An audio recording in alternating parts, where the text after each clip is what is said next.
বিশ্বাস ব্রাদার্সের অন্যতম স্বরূপ বিশ্বাস গ্রেফতার হয়েছেন, আর অন্যদিকে মেসি কাণ্ডে হাজিরা এড়িয়েছেন অরূপ বিশ্বাস। আগামী 5 তারিখের মধ্যে অরূপ বিশ্বাসকে হাজিরা দিতে নোটিশ পাঠানো হয়েছিল। বিধাননগর দক্ষিণ থানায় প্রাক্তন ক্রীড়ামন্ত্রীকে হাজিরা দিতে বলা হয়েছিল।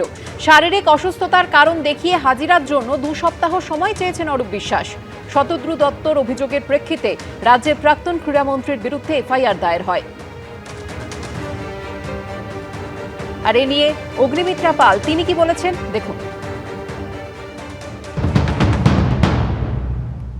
অসুস্থ হয়ে হাসপাতালে ভর্তি হন, এরা তো আমরা প্রায়ই দেখেছি। 15 বছর ধরে যেই দুর্নীতি করেছে, মানুষের টাকা চুরি করেছে, শিক্ষক শিক্ষিকার চাকরি চুরি করে পথে বসিয়ে দিয়েছে, তাদেরকে যখন সিবিআই ধরতে গেছে তখন তারা উডবার্ন ওয়ার্ডে ভর্তি হয়ে গেছে।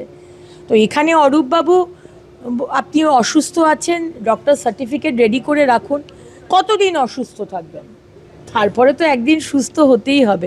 আমরা অপেক্ষা করব।